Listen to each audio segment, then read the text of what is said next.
Alright, let's get this video started.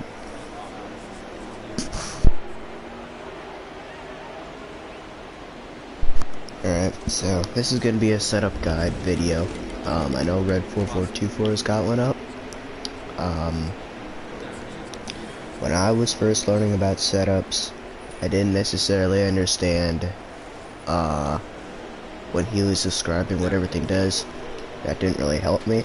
So I'm going to go ahead and make another one. And you can use everything on Heat 4 for Heat 5. So if you see this NASCAR Heat 4 setup guide, it will work for Heat 5. Let's get started with the shocks. What I try to do is, I think of it as the lower the shocks, the faster, and the higher the shocks, the car gets a little bit more unbalanced. So I try to keep my shocks low, but you don't want them to go too low. But I like to think of it as the shorter the shocks, the faster, and the higher you go, the more it's going to handle. You know, these go up to like 20 something, 30. That's why you never see anybody use super high shocks, because the car will not handle whatsoever at all. So I would use, this is good base, 5.7s, 3.5s, you can use 4.6, you can use 7.9, you can use 6.8, anything. But if you're, 10, 11, your car is going to be, you're going to lose a lot of speed if you're up there over 10. Weight settings, the left weight you always leave it at 54.2. Reason being, you want as much weight on the left side of the car to make it turn left. So if you're loose on entry, loose on exit, it ain't because your left weight has got too much weight. You want it to have as much weight as possible to help you turn left. Front weight, the more front weight, like if you're doing a league tight setup, you may want a little bit more front weight to keep you better on the long run. I tend to have lower front weight at tracks like road courses to keep the car turning better. But if you're running a long run setup, 52, 52.5, that would be a better, if you're going for short run, then have it low, get on 49.95, you don't ever want too low. You can have it down to 48s, 47s, but it's going to depend on what the rest of your setup is. But the higher the front weight, the tighter, the less the front weight, the looser the front of your car is going to be. Wedge, same thing. Better to have it higher for long run, lower for short run. The higher the wedge, the tighter. The lower the wedge, the looser. And so if you're going into the turn, you're sideways in the turn, it could be a wedge, but it could be a track bar, it could be anything. But more wedge tightens, less wedge loosens. Ride heights, the lower the ride height, the faster. So I try to keep them at 4, so you can't go any lower. You can 4.125, but that higher, the slower, and the lower, the faster. The reason you don't always want them at 4 is you will lose a little bit of stability. And that stability you can make up somewhere in the setup, whether it's the springs, it's the wedge, it's the front weight, it's the track bars, it's the sway bar, tire pressures, it could be anything. So that's, you always want your ride heights at 4. Everywhere I keep mine at 4. Lower the faster. You do lose a little bit of stability. You can make that up somewhere else in this setup. Spring settings, basically, front springs basically work the same as the front weight does. Higher the tighter, lower the looser. But that doesn't necessarily work for the left front spring. Because you would think, well, what would happen if you put more weight in the left front spring? Is it going to make you push up the track more? Because it's on the left side, it's going to make you go down the track more. So the higher the left front spring is, the more you're going to turn left, because it's left, and the more you're going to turn right if your right front spring is higher.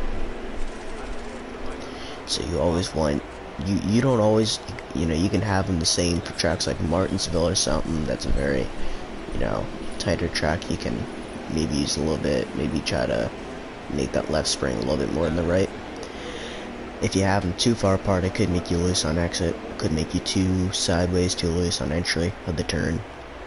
If you have them really, 1200, 900, you may even start turning down the straightaway a little bit because the car's going to be unbalanced. So don't think you have to have them the exact same to keep the car balanced. You can't have them, you don't want them 200, 300 pounds apart. Depends on the track. The road courses, maybe, but the more right spring you have, it's going to make you push up the track a little bit more. That is going to make you tighter. Rear springs, the lower the rear spring, the tighter, the higher, the looser. So, but you always want to think of it, if you have your right spring, like if you have your right spring like this, your left is lower than your right, that is going to keep you a little bit on the looser side. So let's say you're having a really big problem where you're super loose.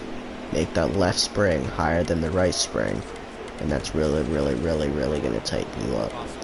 So, or you can have them the same. I try not to have them the same, but that's going to make you looser, and that's going to make you tighter. But also, the lower the spring, so if you have them both and down around 300 or something, you're going to be real tight. Even if you had your right spring higher than your left spring and they're down around 300, you're still going to be really tight.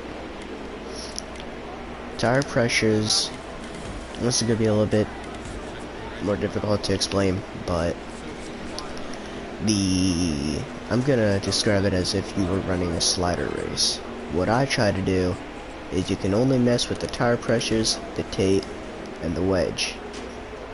I think that's it. And when you go down pit road, you can't mess with the track bars or nothing, or the cambers or sway bar, nothing. Just the tire pressures, tape, and weight or wedge.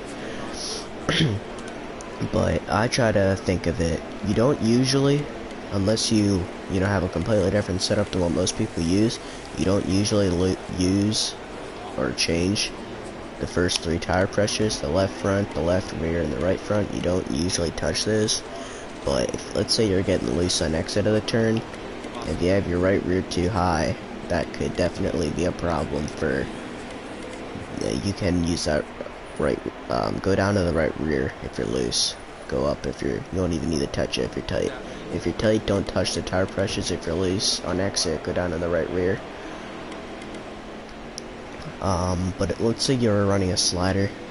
What I always do is I stagger the tires, so the opposite tires, the left front and the right rear, I would go down 3 pounds, and the right front and the left rear, I would go up 3 pounds. And that's going to tighten the crap out of your car. It's going to tighten your car up so much. Then you can go down on your wedge, and you're going to pick up a lot of speed. That's if you're running a slider race. You can do that with custom setups. Maybe you can gain a little bit of speed here and there just with the tire pressures and the wedge.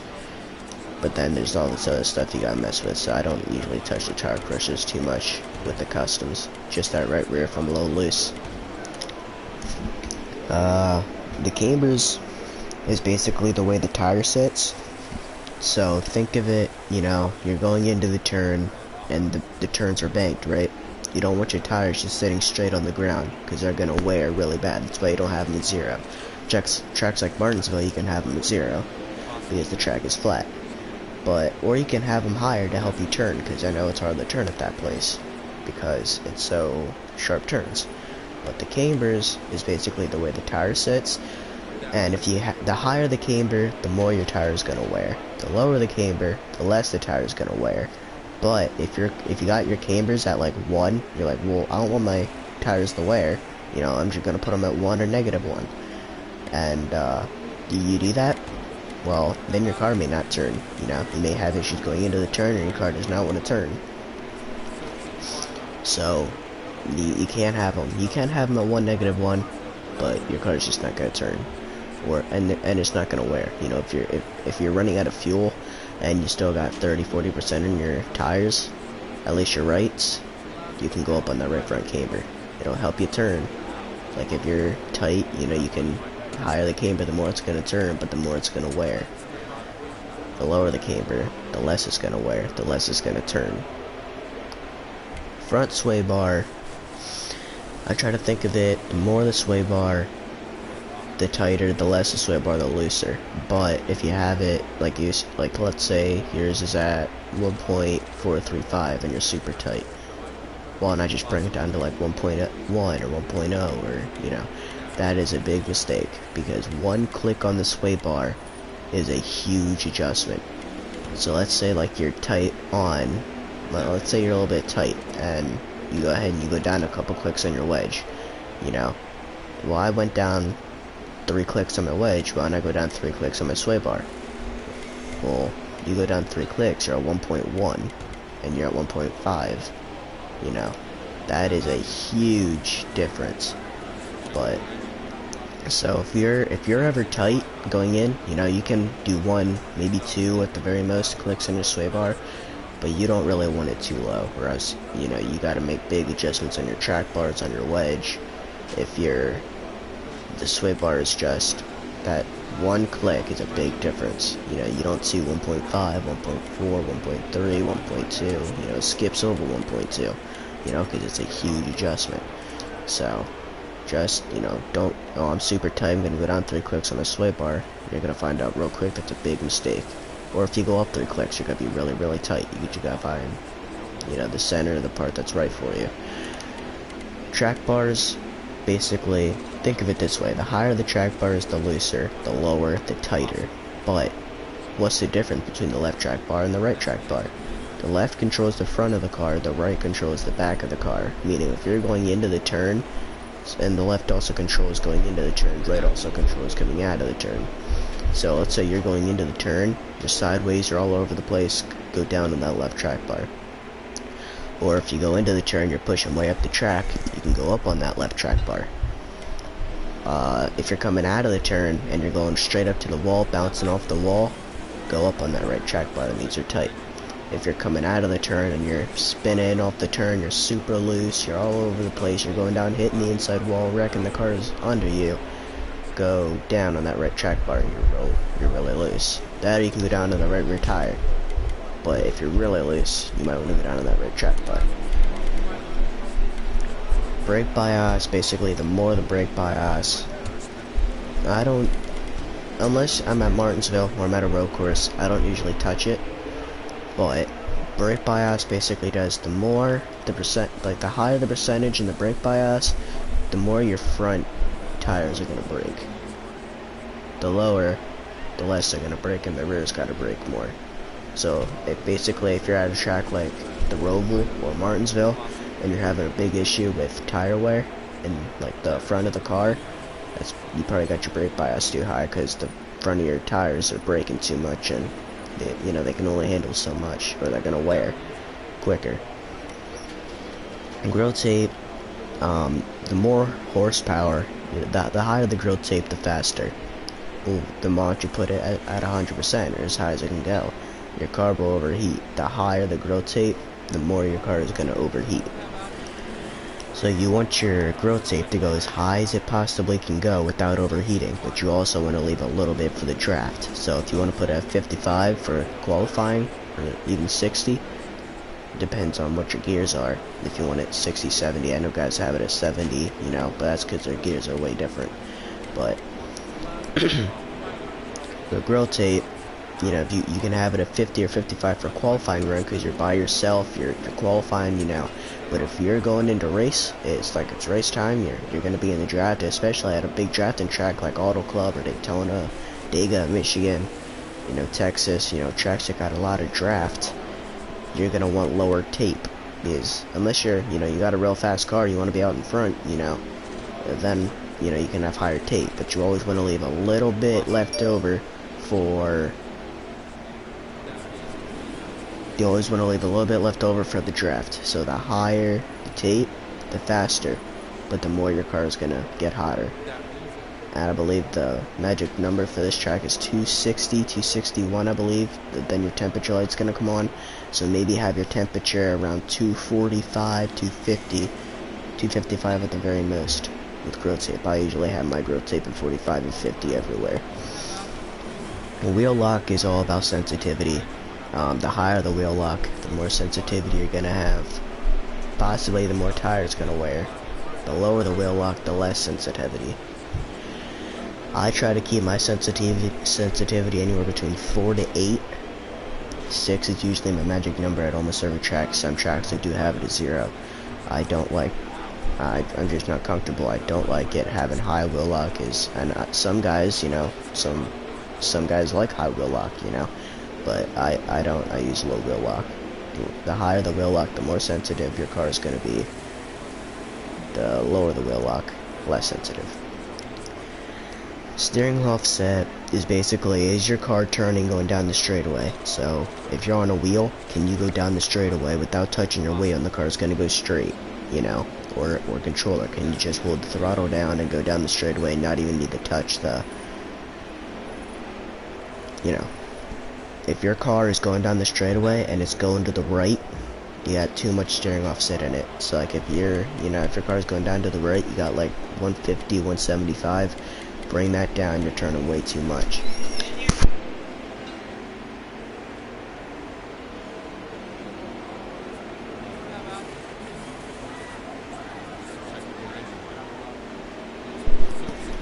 I'm back. So the lower the steering offset, the more you're going to turn to the left, which will help you, or I think it's the lower the steering offset, you're turning to the right, the higher you're turning to the left.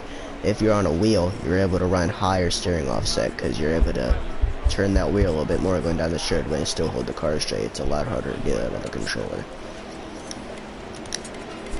I'm not going to talk much about the gears. That's, y'all can go look at gear charts. I don't understand too much about the gears.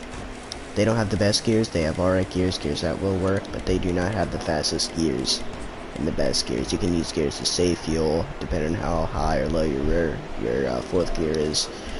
So it's that's I'm not going to talk too much about the gears, but if you got any questions, just message me, or down in the comment section you can message me, or you can do just if you got any questions about what any of this stuff does, or you didn't understand something, I can sum it up for you down in the comment section. Hopefully y'all picked up something from this video, and see you guys next time.